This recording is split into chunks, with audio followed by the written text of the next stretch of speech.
Hey girl, hey, we're back with a new episode. What's up, everybody? It's your girl, Natalie Nadeen, the host of Unapologetically Her, the bi-weekly podcast show that's for her, by her. Unapologetically Her was created to be a safe space for young women navigating the challenges of adulthood. No longer will we apologize for making choices, whether right or wrong. Instead, we will own our truths unapologetically. Created to tackle all things female, I interview women of all ages and walks of life and allow them to share their stories to help empower, embrace, and educate young ladies like myself in today's society. For today's episode, I would like to welcome Chid from But What Do I Know podcast, and we'll be talking about career versus passion. So welcome to the podcast, my girl. Hey, thank you so much for having me. Thank you. What an esteemed intro you did. I really liked it. Unapologetically her. I love it. I love it. Thanks. Yeah. I just feel like I just got like the certification of approval right now. No, honestly, when I saw your podcast and I was sort of going through your page, this was probably like 2020, like just shortly after like I started mine or whatever. And I was like, oh wow, there's another like woman podcast in Toronto that's based on like education, self-improvement, society. So I was like, oh wow, okay, like we need to link up. So yeah, exactly. And you know what's sad though? There's not a lot of us out here in Toronto. No. So even when I've been looking for women podcasters to collaborate with, it's sort of been like, okay, there's me, there's Natalie. I know my girls at the Cove Collective. And then that's it. You know, there are not a lot, especially doing like the education, self-improvement sort of. There are a lot of society and culture. There are a lot of those. And then on like the finance section there is, but that in between of like, we want to teach you, but still chill. Not too much. No. Like even on the other day, I was doing a poll on Instagram and I asked people like, submit active Black podcasts. Yeah, I missed that. I need to put mine in. Yeah. Girl, I think only like 6 people popped up because there's not a lot of us. Yeah, they're not. And I'm just like, okay, no, we need to fix this. I'm going to build this directory for everybody. Right. We need to fix this. Yeah. And I think once people sort of see us, see that people are doing it, see that it's doable, then I think other people will be like, okay, look, they're doing it. Let me try too. That part. Exactly. Yeah. Told you, we got y'all. Now, Chid, before we get into anything, tell the people who you are, where they can follow you, how they can run you a check. Girl, this is your time to self-promote. Please run the check, first of all, because content creation is not cheap. We just talked about cameras, webcams. There are mics to be bought. Like, but hey, everyone. Hey. But yes, everyone, I am Chid Suzan, founder and host of the But What Do I Know podcast and brand. And, you can find me on Instagram, Twitter. We're venturing into the TikTok world now as well at BWDIK podcast. If you want to, connect with me directly, it's at Chid Suzan, ChidSuzan. Real simple. Yeah. Nice. All right. So like we said earlier, today we're going to be talking about content creation, but following your passion, but also working that career job. We're going to get into a lot today. So my first question for you is, what inspired you to get into content creation? Ooh, this is a really good question because I feel like some people might be like, well, I saw people doing it and I saw that I could make money off of it. So like, let me hop in. If that's your reason, let me tell you that you need to play the long game because you will not be making money right off the bat with this game and this industry. That's just number one. But what made me get into content creation, specifically podcasting, because I feel like there are different types of content out there. I really love speaking. I really love having conversations with people. When I was younger, I actually used to do my high school radio and I always kind of like really liked it, but it was something that was put on the back burner because, you're trying to chase school, you're trying to figure out things and you're being realistic. I'm using air quotes for that, before you chase your passion, right? Especially being an immigrant, you always got to get that stable job first before you do your passion project. Yes. Right. So then, fast forward to 2020, we've been hit by the pandemic, global pandemic. And, it was horrible. There's so much negative things that came from it. But I think the positive that came from it was that it caused a lot of us to slow down. A lot of us we were running hot, like commuting every day, doing so many different things that I think it forced us to just calm down and sit at home. And for those of us that are commuting every day, we started working from home, started tweaking our lifestyles a little bit. So it gave me time to actually fit content creation into my schedule. Because if you look at the average person who's commuting to work, by the time you wake up, you're commuting, maybe you catch a train or you have to drive to work. And then you finish at 5, maybe you get home by like 6:37. Yeah. Then you have to unwind, pack your lunch for the next day or do whatever. And then maybe you're in bed again by like 11. It doesn't leave you a lot of time to start editing and recording podcast videos, TikTok dances, whatever. So honestly, working from home was such a big, like, I benefited a lot from that. And now there's nothing anyone can say to me. I ain't going back to that office full time. I'm so sorry. Because at 5, Who you telling? Because at 5, guess what I do? I just close my laptop and I can unwind, go for a walk, and then I can come back. And if I want to edit, I can edit. If I want to have a meeting with a podcast guest, I can do that. So I think for me, what inspired me was seeing the slowdown with a lot of things that were also happening in 2020. We had the resurgence of the Black Lives Matter movement, again, with the unfortunate death of murder of George Floyd. That was also sparking a lot of like society type conversations. And like, there's just so many things that I want to like talk about, explore, share. And I was like, I think it's time. Like, I was really nervous figuring the audio and everything out was like definitely a learning curve, but yeah, I'm so excited that I did it. Like, yeah. Yes. First of all, you brought up a really great point. And a lot of people, like, they see other people, they feel inspired. But I have to agree with you. It was the pandemic and that slowdown. Everyone was just always go, go, go, go, go. Let's see what we can do. Having those, 2 years inside, for me, it was on and off because at least with the retail, they shut down. And then they're like, oh, yeah, we're going to open again. Yeah. It's like, yeah. So that time off, I'm just like, I like this life. When these hours go back to normal, I need to be out. I can't do this. Yeah. So I'm with you because I work half the day from home and half the day I go in for like 4 hours. Exactly. But to have that balance. It's the balance. And like weekends off. Exactly. It's the weekends off now for me, working full time.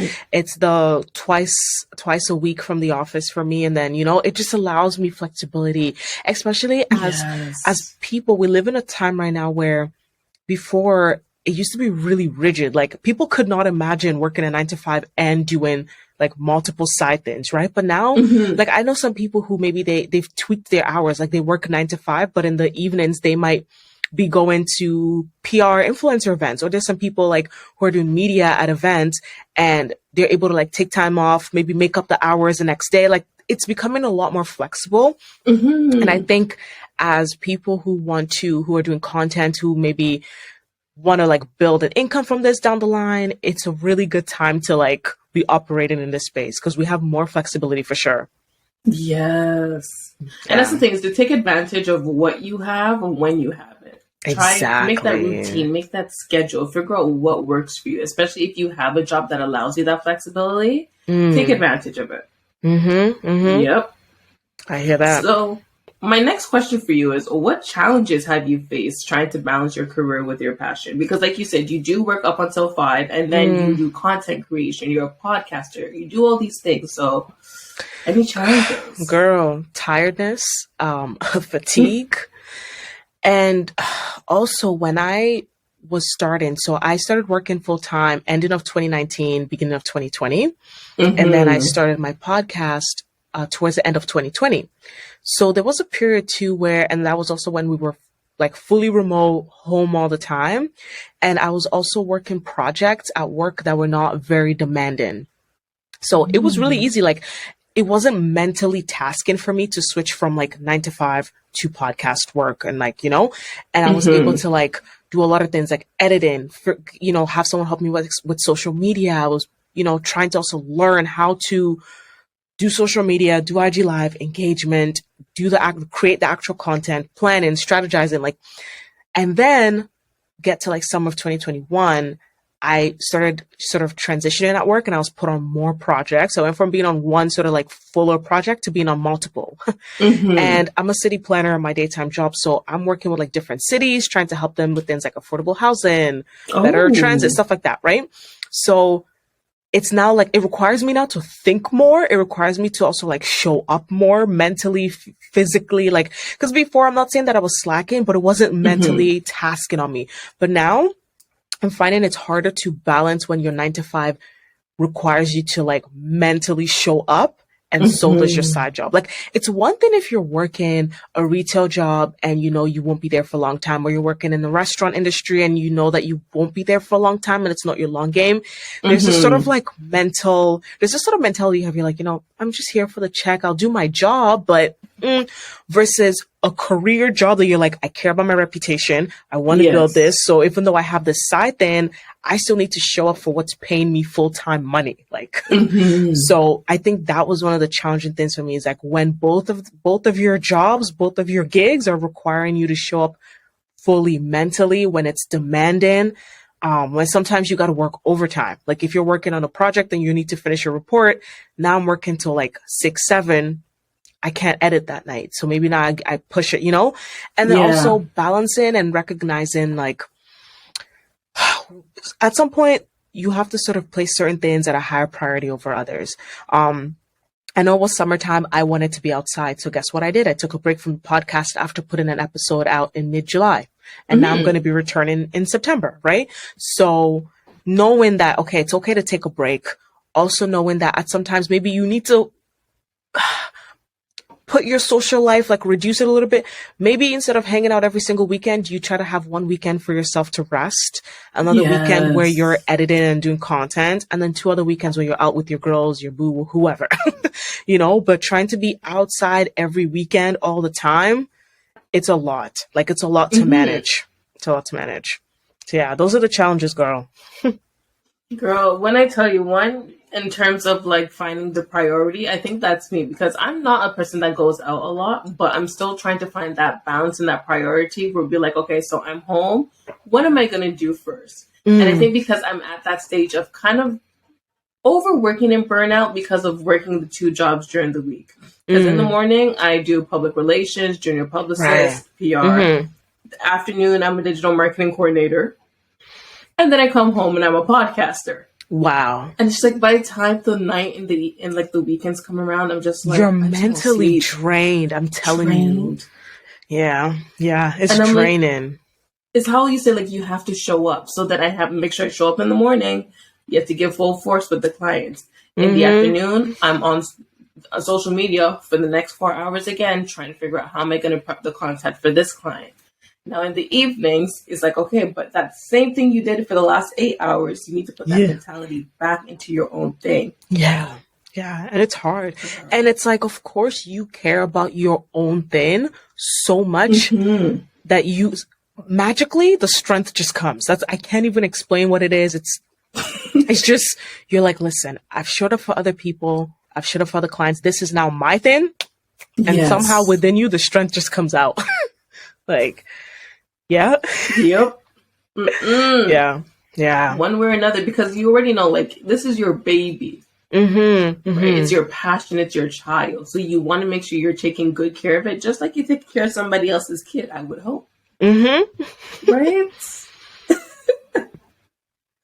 But it's so true. It's so true. Finding that balance, it's challenging, especially when you're first starting off. And then also, too, you're your whole team.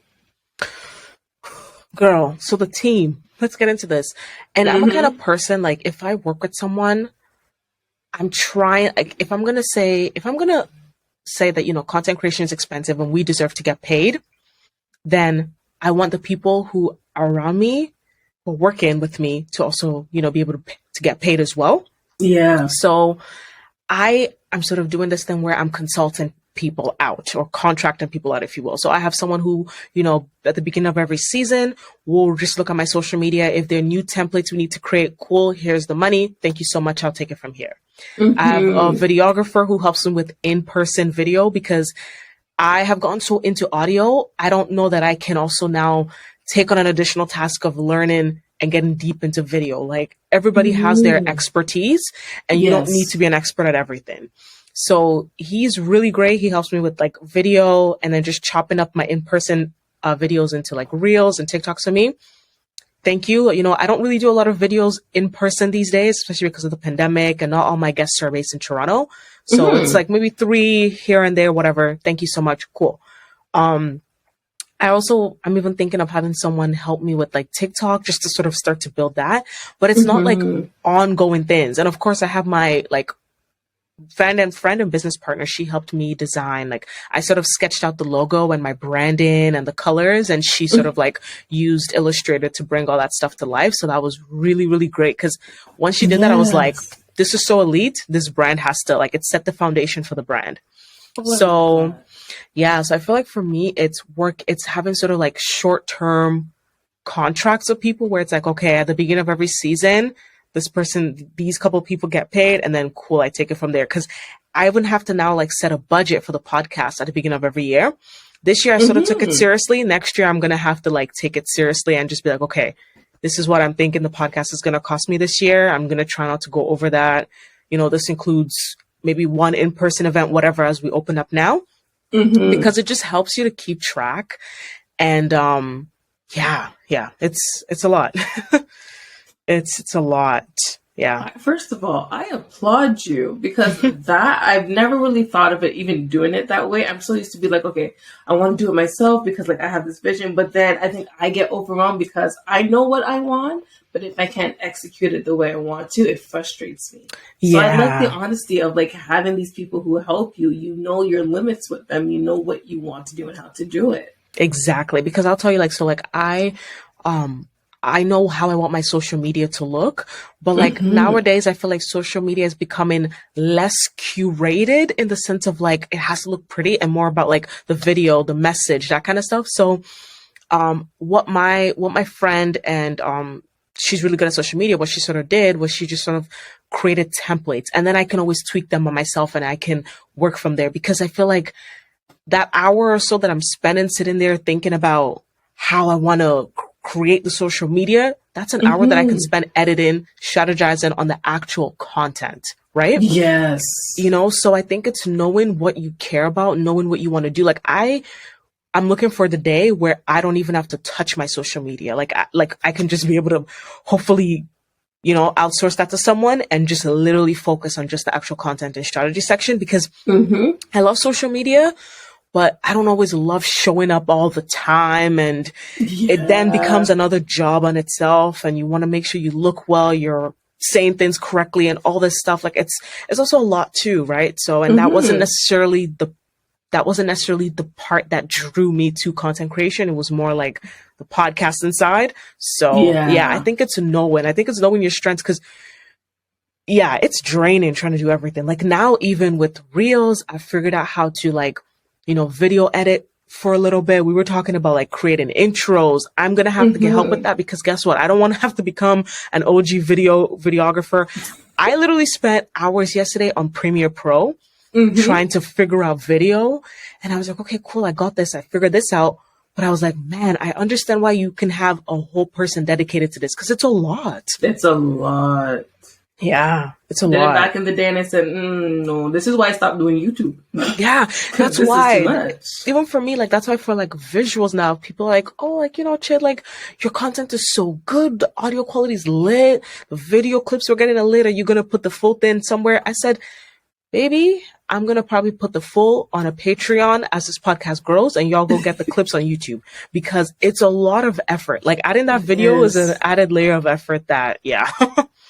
It needs to be sustained. It really is. Like, yeah, people don't understand. Everyone thinks, okay, you know, you just do 1, 2, and you post it on there. I have another friend right now. I'm helping her. She's starting her whole, like, you know, kind of like sketch comedy type of channel and stuff like that. And she didn't she wasn't a social media person at all, but she does acting already. So I'm like, start doing these monologues because of the pandemic, until you're able to go back on the stage. A lot of like Jamaican comedies and stuff. Yeah. And she's seeing like all the backhand to what it takes to do the content creation. So how to film the video herself, how to edit, how to put her watermark on it, how we set up all her channels, how you have to do your bio. How's this going to get uploaded here? How's that going to get uploaded there? And you never realize how much even yourself you put into it until you're helping somebody else, or until you're doing it yourself, like brand new. And it's like, this is what you do?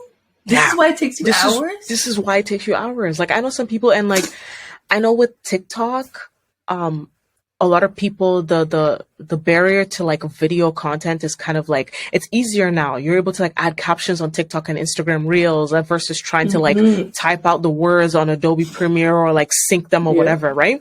So it's getting easier for some people who want to do like quick short videos. But baby, when it comes to this long form content, podcasts, video, YouTubes that are up to an hour, that takes time to edit because not everything that you say makes it. Like, not at all. It's a lot. Unless someone else understands the struggle, girl, and we're actually able to vocalize it. It's not as easy as y'all think. No, it's not. It's not. So you kind of answered this actually, because I want to be like, how did you find support as a career woman and an entrepreneur in the early stages? But like how you kind of touched on having you have a team now. Yeah, what were you doing before? So it's funny. I still think that I'm in like the early-ish stages, but I'll speak to like, when I like just got started. And what I think what helped me find balance between the two was, in my career, like my full-time job right now, I had a mentor who helped me sort of like, we would do check-ins. I still have her because I also have to have her to get registered officially, but we just like have like monthly meetings, check-ins, talk, get help, because when you're getting into these fields and working corporate, that's a whole other adjustment that you have to make. So between doing that dance and trying to figure that out, and then also being an entrepreneur where things are a lot more relaxed, and you know what I mean? So I think having a mentor, having supportive colleagues at work, that helped me with that side. And then for the podcast was then again, building out a team gradually, like as I went, seeking out help as I went, not being afraid of asking questions. And then also just like, I'm big on clean, simple execution until you can get to the next step. Like some people are starting and from day one, they want to have a crisp YouTube video. They want to have the intro. They want to have this. They want to have that. And I had some people who were in my ear like, oh, like, why don't you just like a video? And I was like, no, I'm all about simple, crisp as execution. If I can't do it well, I don't want to touch it right now. Like that would be the next stage. Right now, I've conquered audio. We're venturing into video now, right? And I'm taking it step by step. But you can't be day out, I want to do audio, video, this, that. I want to have 1,000 followers on Instagram and TikTok. I'm thinking I'm trying to go viral. This, calm down. Like, you know? So I think that mindset also helped me a lot. Like just focus on the execution. Once you are able to execute cleanly and, you know, you're showing up the best that you can, you're consistent, people are, as you build and people get accustomed to your content, you'll be able to now gradually learn at your own pace the other skills that you need to learn. But like, don't kill yourself in the beginning. Like, pace yourself. It's a long game. It's a long game for real. I like how you said that because I feel like everyone always has these expectations, and I'm guilty of that. That's why I'm like, oh, shoot, me too, girl. Because like I need to do everything one time. This needs to be good, and that's the thing. When it's like having too many hands in the pot. Yeah. And this rate, it's having too many pots for one set of hands. Yes. Yo, and it's like, okay. Yo, we need to have that stamped somewhere.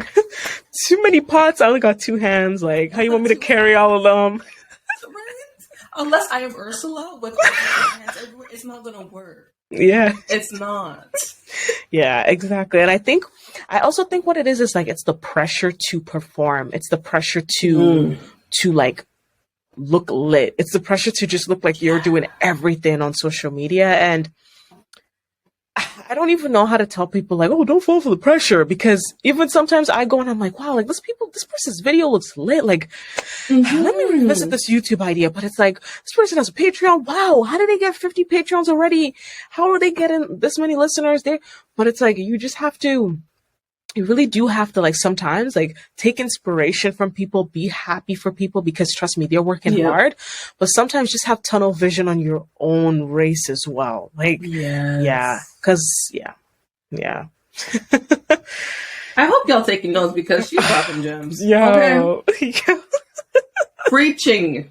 It's giving sermon. It's right.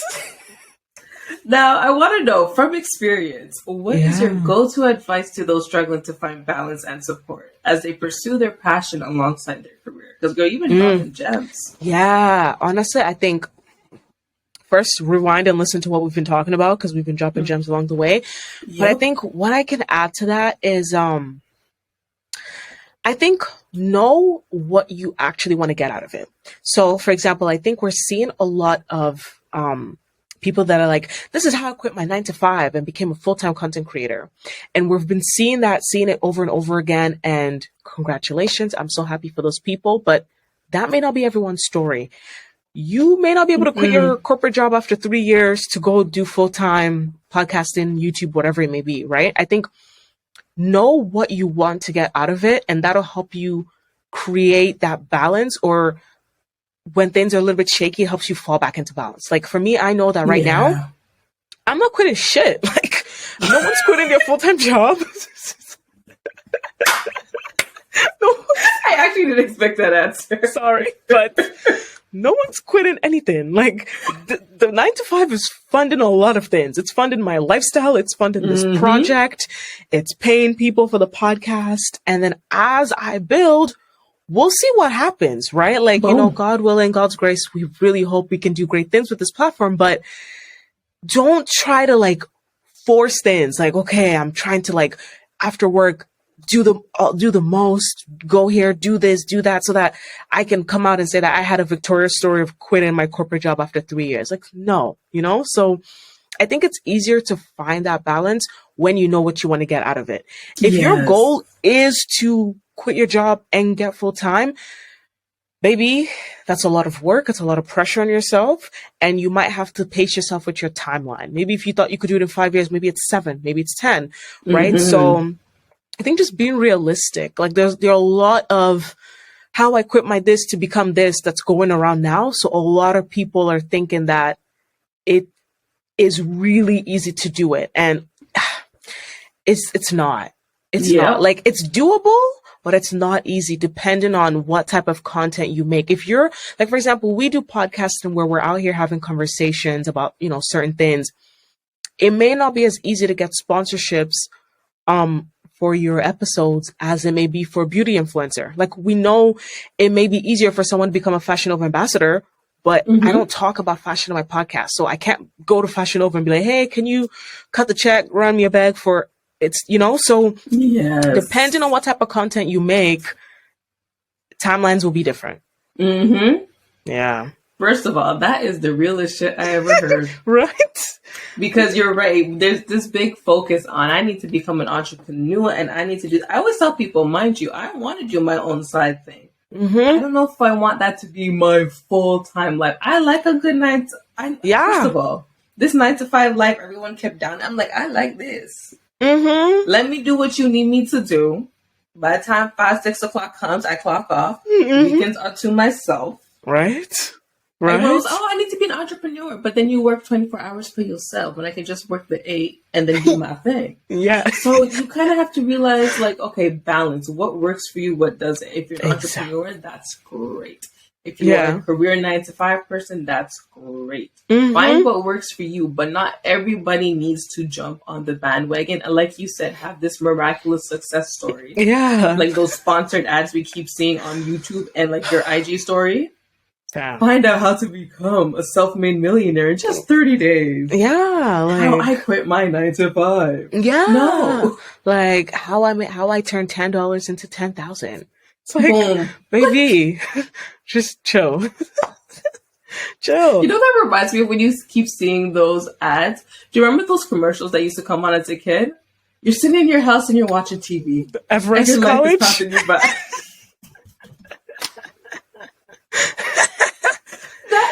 That is the modern day version for us. Yeah, exactly.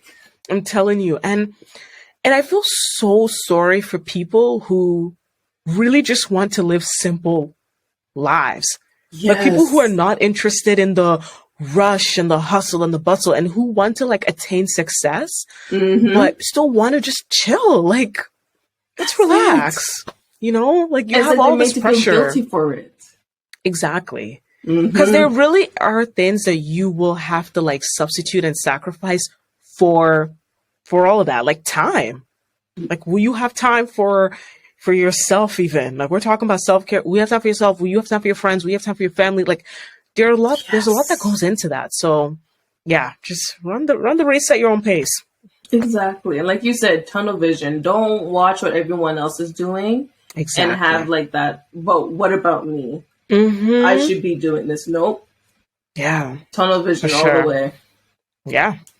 So you brought up a term just now. You said self-care. Girl, yes, So I did. right? Self-care is something our generation tells us to prioritize. Mm. However, we still have a problem doing so. Now, why is Mm. that? Girl, that's a question for the ages. Mm-hmm. I think we're getting better, right? I think, and like, shout out to this generation. I think we're really interested in doing the self work. We're really interested in asking hard questions, going Yeah. within self, and wanting to like better, like we're hearing words like intergenerational trauma, building generational wealth, and self care, like we're really shout out to us because we have made therapy and all that self work so mainstream, right? Mm-hmm. But I think that you have two combatant forces. I think you have on one side, it's like take care of yourself, take care of your mind, seek help if you need it, seek therapy. And then on the other side, you have like, I need to make money, hustle, millionaire by Yeah. 25. We just talked about all the pressures of entrepreneur, build the business, and then added to that too, cost of living is going up. Mm-hmm. Cost of living is going up. We're in a time of high inflation. Gas was just 180. Thank God it's dropped to like what, 150 now? So it's like, Bus pass all the way. girl, commuting, go trains, so it's like, I think it's just we want to practice self-care, but you have these combating forces. It's like, yes, I want to take care of myself. Well, how do I do that when the daily pressures of life require me to be constantly on the go? Yeah. Like, how am I supposed to take the bubble bath when I'm working 9 to 5? Then I got a side gig from 5 to 9. I might take, so it's a lot. I think that the everyday pressures are what sort of restrict us from being able to like practice self-care to the fullest, or how that may look. And then just the other side of like self-care doesn't necessarily have to take up all your time. Like, self-care for you might be eating cleaner, eating better. It might be drinking more water. It might be listening to your favorite R&B playlist, right? I think for us, because we're so busy and because we want to accomplish a lot of things, and this generation, like in general, we just be doing it all. I think self-care is gonna have to be tweaked. It can't look like the way Instagram is trying to sell to us, like taking a bubble bath while I'm drinking red wine and I'm watching a show and I'm getting my nails done. Like, it might That part. it might just be that I reflected, that I journaled today once a week, that I read my affirmations out loud to myself in the morning before I left the house. Like, it might have to look different just because of the daily pressures. Yeah. Yes. Yeah. I It's a like lot though. that. Yeah. Yeah. Yeah. But see, and like you said, again, it looks different for everyone. Sometimes we can't always afford a whole self-care day. Sometimes we can't always afford therapy and what the case may be, but it circles right back to find what works. Exactly. Whether it's a full day, half day, or that hour. Exactly. And I like what you just said too, because like, I think it's hard because it's such a full circle like thing, like with literally what you just said. Like, sometimes we can't afford to practice self-care. Like, how do I take care of myself if I don't have the money? Do you get what I mean? Like, how am I supposed to have that day for a spa when I'm working, I'm paying rent, and so I really think that because life in general has gotten, like, the cost of living and taking care of ourselves has gotten up, self-care in general has also gone up, and now requires us to like, tweak little things here and there. You're right. Some people can't afford therapy, so even though I'm such a big advocate for that, even I can't afford to be in therapy all the time. I do 4 sessions in a month and I'm like, girl, I'm gonna see you in a couple of months when I have that more disposable amount to give you. Like, so it's hard. Yeah. Like, what happens when you gotta pay rent? What happens when it's rent or therapy? My God. Shelter, talk your feelings. Yeah, like, it's hard, Yeah. So, in that case, what practices have you embodied to help care for yourself mentally and spiritually, physically? Yeah, girl, I am. I'm trying to work out more. And not Oh even, God. yeah, I know. I like, thank the Lord. I'm quite, I'm slim. I look fit. Thank God. Thank my parents for the genes. Who would I tell So, you? so I don't have to do too much, but I'm doing it now for a sake of like, I just want to take care of my body. I don't want them telling me that, a habit I had when I was 20 is the reason I'm really sick when I'm like 60. So I'm like, okay, let me Mm. add this into my routine somehow. So I'm trying to work out once or twice a week consistently. I've slacked off lately, but I used to journal at nighttime, maybe like twice a week as well. And then I Mm-hmm. love me a good R&B playlist. I love dancing in the morning. Right. And then there's also a really good app. It's escaping me, but I'm just going to look at my phone right now to grab it for a Yeah. second. It is called Insight Timer. It's a really good app. It's Ooh. free and it has like over 40,000 different meditations. So there's And it's called a what? Insight Timer. I'm gonna write that down. Hmm. My friend put me on. And yeah, it's free. The meditations are free. And then they have a lot of like meditation instructors, teachers. Mm. So and even like there's some meditations that are just affirmations. So I pop it in when I'm getting ready in the morning. The instructor will be like, I am loved. I'm like, I am loved, girl. Like, and it's just nice. Like, if you don't Yes. have time to like get into all the deep woo woo meditations this just helps you like, and you can pick a time. So when I don't have time, I choose the 9-minute one. If I have time and I Mm-hmm. want to like listen to a longer meditation, I'll choose a 20-minute one. But yeah, that helps a lot. That helps a lot. Ooh. Yeah. Okay. See, again, it's the gems because I'm gonna try that. Yeah, try it. When my friend is who's really into like fitness, all that stuff, she put me on and I was like, wow. And they're free. Like, of course, there's an aspect of the app where if you pay more, you get more, but so many meditations at your disposal, affirmations, like, yeah. I love that. Okay, I can Hmm. definitely try that because I think I'm on that journey as well, where it's just like self care. But how do I do it? Same thing with the Yeah. working out. There is the gym that is just taking my money bi-weekly. And are you going? You got me to Yeah. say it's taking my money bi-weekly. And that's why I kind of had to stop the gym. And because I know people say, well, if you pay to go to the gym, then you get up and you go. Mm-mm, No. mm-mm. So guess what? I got a Mm-mm. treadmill in the basement. I have a mat. I have weights. I have resistant bands. We gonna figure it out in the basement. I'm gonna have to Like, do that because yeah. at this rate, I'm going broke for a gym that I don't even go to, and the gym is hella cheap. That's the sad part. And I think because I don't know, maybe it's a mental thing. Maybe because It is it's a mental cheaper. thing. I'm like, Oh, ah. it's If else whatever. like some big up like good like fitness prices, Oh, then I yeah. would be there. Yeah, that's true. That's Yeah. true. So, nah, I definitely feel you on that though. And I think like also with the pandemic and gyms being closed, a lot of people had to figure out how to work out in the house. So, Right. yeah, like, yeah. You do some like fitness, go back to running or something because the way my body Yeah, is running. 25 but feeling 50, feeling 75. No, I know. No, let me not say 50 because there's some good looking 50-year-olds who are Yeah. doing it better than me. So let me jump to like 75, 85. Like the knees be cracking. I was Yo. talking about with Monique on the other episode, and she's talking about how she got some good Megan Thee Stallion knees. Yeah. I'm like, girl, I did the one drop. Yeah. I'm struggling to get back up. Girl. I know, I'm telling you. And I was just like, you know what? Let me activate these bones, this body. Let me just get moving. Yeah. Something. Mm-hmm. So my next question is, how do you suggest we begin the process of self-actualization? Oh, so you know what? When I was reviewing these questions, first of all, I love this question so much, and I was like, girl, let me even make sure I know what that word self-actualization You know, I means. had to Google that too because I'm like, oh my gosh, Girl, I'm asking her this right because the way this is flowing right now. right? And then I was talking to my sister about it, and my sister, bless her, she's also a nurse into the like psych stuff. She was like, yeah, self-actualization, the Maslow's hierarchy. So let me plug Maslow's hierarchy right here. So there's a whole Mm. hierarchy of your needs and your wants, right? And the whole idea is at the bottom is your basic needs. So your shelter, your food. And as you make your way up to the top of the pyramid, to the top of the hierarchy, that's where you reach self-actualization.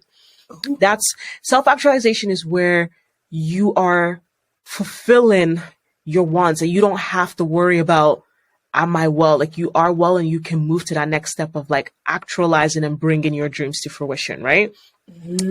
So I think that first step to self-actualization is reflecting on what your purpose is and what do you actually want to actualize? Like what do you want to come to fruition? What does it look like for you when you have brought something to reality, when you're living out your purpose? Like, what does that look like for you? And and obviously it changes. I don't think that people are like, oh, I know my purpose. I think discovering your purpose changes from the moment you start to discover it to the time you leave this earth. Like, I think you're always kind of figuring out what that purpose is. But I think just generally knowing, like, I know for me, when I'm doing my podcast and building what it is I'm building, I'm in my zone of genius. Like, for me, I'm building something, right? So I think if you can figure out what that looks like for you and write it down, type it in your phone, in your notes, and just constantly maybe like reflect on it. It'll help you track progress. It'll help you track growth. And yeah, I think the first step is like reflecting on what it is what your purpose is, what you want, and like writing it down.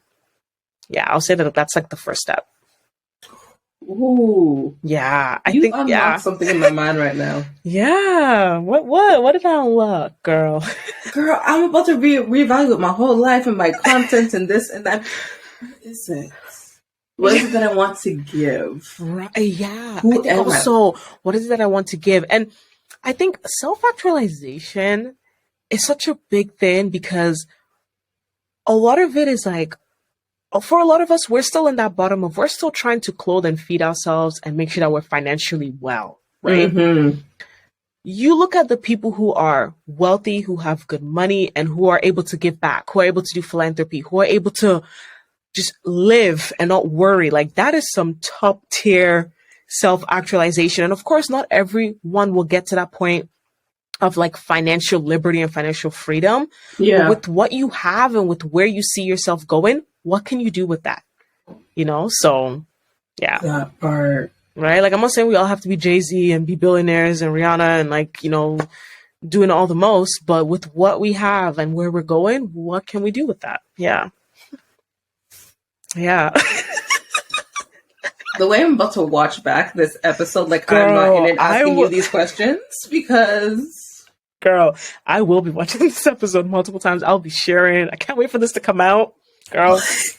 Oh my. Oh my. Girl said, oh my. But honestly, let me give you your props because you are asking such great questions. You are asking them well, and you are pulling something out of me that I didn't even know I had. So, big ups to you. That's always my favorite part, when people actually, they realize their own answers. They're like, oh, damn. Yeah, look, you really got one out of me. And this is what I love. First of all, I always tell people, I send my guests their questions ahead of time. But I love when the answers actually, like, yeah, because I skimmed it, but I'm even amazed. You see the power that lies within. You didn't even know that. You're welcome. Thank you.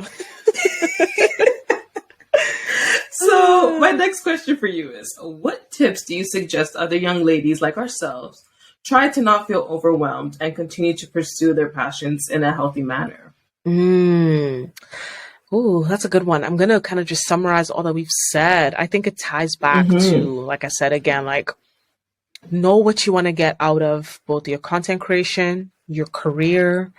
Know if those are going to blend at a particular point. Because some people are like, their business and side business is really, really closely aligned to their 9-to-5 work. So it will be easy for you to make that transition, right? So figure out what you want out of this. Reflect on it. It might change. Be okay with that change.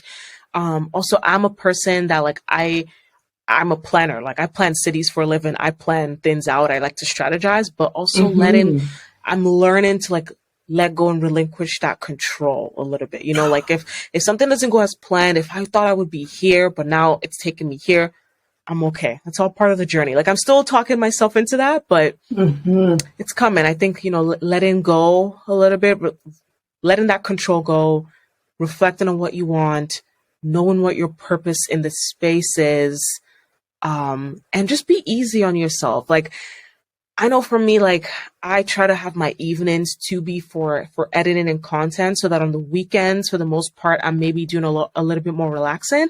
But sometimes it doesn't work like that. Like, sometimes I want to watch Insecure. Okay. Sometimes I just want to watch a show. On Thursday night or Friday night, I want to eat my wings and watch a show. So guess what? I'm gonna do that. And then Saturday afternoon, we have some time to edit if I'm not out with the girls. So Yeah. I think it's just finding the flow. Just, yeah, you got to really flow with it and not being stuck, and don't beat yourself up. Just go with it. Yeah. I think that's what I would say. Honestly, I think that's where I am right now. I used to have this thing where, again, always, like you said, you always need to have a plan. Yeah. I need to have this, I need to have that. And then when it didn't work out, I would feel so disappointed. I would feel so let down. I'd be beating myself up over it. Girl. And I've reached that point, whether it's work, whether it's doing content, whether it's relationship, whatever the case may be, it really is go with the flow. Not everything that you expect to have happen is going to happen. And you have to be able to be okay with that. Stop watching other people's accomplishment and where they are in life. That's great that they were able to get there, but maybe you're not supposed to be there at this time. Exactly. There's something greater for you in store. Everyone's story is different. When we rush the process, when we rush what the universe or what God, depending on what you believe in, exactly, has for you, that's when it kind of steers you wrong. Amen. That's a really big part. That's a really big part. And also, like, I know it's really corny when you hear people sometimes say, like, oh, enjoy the process. The journey is all part of it. But it really is true, because it prepares you. Like, I think to myself right now, if my podcast was to go viral tomorrow, I don't know that I would be ready for that. I don't know that I would be able to handle the pressure that would put on me to now perform and maybe give the people similar episodes. Maybe now I'm putting pressure on myself to drop every week. Maybe, I think enjoy being small, to be honest. Like, enjoy being small, mid-size as you grow, because it prepares you for the bigger things. Like, some people be wanting to go viral, and then when the virality comes, like, what do you do with it? Were you ready? Because the internet moves fast. Like, you got your viral minute. Now, how did you sort of use that to strategize? Yes. So, like, enjoy being small. Enjoy the growth, for real. I like how you said enjoy being small. I feel like that needs to be plastered everywhere, because people assume small and always think the negative, or that you're less than. Exactly. Same thing. When it first came out, I need to be weekly. I have to do the. I said no. Change to bi-weekly. Bi-weekly here, found baby. What works for me. Exactly. Yeah. This is going to be my favorite question for you right now. Ooh, okay. Let's hear it. It's sad because we've been having such good conversation. So whenever I ask this question, it's the very end. But I'm going to make you go into your bag. Oh, I feel the question coming. Feel it coming. I need you to tell the people, what does it mean to be unapologetically Chid, honey? Girl, it means doing things for me and saying no to things that do not serve me. Like, I have mastered the art of saying no to things that do not serve me. I'm getting better at it, and wow, it is so, like, just freeing, because I used to want to be here, do this, do that for this person. It's like, I'm doing so much. I'm expensing all this energy. I'm drained, and I don't even have time for my own stuff, for my own vision. I don't have time to even sit and take care of myself and reflect. So now I'm saying no, and I'm not feeling bad. And I'm also doing things for me, because I used to do things for maybe my family. I used to do things. I'm the first daughter of my household, so I also used to do things to create ease and flow in the family. And in my friendships, I find that I'm also the person that people can come to hear advice and whatever. But I want to do things for me right now. So that's me being unapologetically Chid. Yeah. First of all, you got me with the art of saying no. Yeah. Because that is something that I still need to master. And it's just like, oh yeah, you want to please everybody. You don't want no one to be upset or mad at you. And it's like, this is exhausting. It is. This is exhausting. And it shows when you're in a space that you don't want to be in, because you rather be at home sleeping, editing, doing something else. So it's like, why do that? Let me just, not. Yeah. And it was hard. It was really hard. But I also think the pandemic helped me with that because the pandemic was the best excuse ever. We're inside. Girl, I'm a pandemic girl. Why are you asking me to come out? The amount of people who are like, oh my gosh, I can't be home. This is driving me crazy. I'm like, my introvert self, girl, I was who doesn't like to go out. The pandemic could have lasted another 3 months for me. Home, my TV, my music. Yeah. We can talk through text, that's fine. If you want to look on FaceTime, give me at least 2 days notice. Girl, I started doing FaceTime Fridays with one of my girls. We started doing like wine Fridays. So we would have our wings, our wine on Friday nights, like once a month or every other week or whatever. That was enough for me. Like, I got my little social fill from that. But yeah, like walks here and there with the girls, but nothing that like drains me. I find that like sometimes going out, you're expending so much energy. So yeah. Someone who gets it. Yeah. Yeah. Because I don't like to go out, and I do warn people, if you're taking me out of my house, it better be for good reasons, because I'm gonna piss about it later. Yes. Because I enjoy my space. I enjoy I like where I live. I enjoy my home. Yeah, me too. Me too. I have I get good cooked food from a Jamaican woman every day. Shout outs to my mama. From an African woman over here, so it's busting down. Jamaica, Nigeria, it's like, yeah. So we got no worries. Exactly. So we understand. I feel like I'm gonna shed a tear. Ooh, this has been so fun, girl. I love this. First of all, thank you. Oh no, thank you. Because I always talk about the gems, but this is why I love doing podcasts with people and not solo episodes so much. Yeah. Because what you bring out of the guest and what the guest brings out of you, you leave here on another level. You do. Like, this actually fuels you. Like, for me, this is not draining. Like, sometimes I'd be talking to people and it's like, oh, I'm drained. But when you have that good vibe with the host and the guest, it's rejuvenating for real, for real. So thank you. No, thank you for having me on. This has been amazing. This has been amazing. First of all, like I said, I'm honored, y'all. Yeah. But on that note, that concludes today's episode. So I want to thank my guest Chid one more time for joining me. Make sure you follow her on all platforms. Girl, go ahead and promote yourself one more time. Yes, on all the socials at BWDIK Podcast to connect with the But What Do I Know podcast, and at Chid Suzan to connect with me directly. Thank you again for having me, Natalie. This was so amazing. Thank you. We gonna keep running this back. We're going to do this again. My platform, IG Lives, we're going to keep doing this. Don't worry. You just tell me when and where, and I will be there. Yes, ma'am. Okay? Yes, and as for the podcast, make sure you guys follow the podcast on Instagram at Unapologetically Her, and subscribe to the YouTube channel Unapologetically Her Podcast to watch past episodes and vlogs. Also, make sure to listen to the podcast on all streaming platforms, including Spotify, Anchor, and Apple Podcasts, and leave a review. Let your girl know what you think about the shows. Lastly, check out my website, unapologeticallyher.ca, and fill out the Google form to be my next guest. Thank you all for listening, and make sure you tune in for next episode. Much love. Peace. Thanks, my girl. Thank you.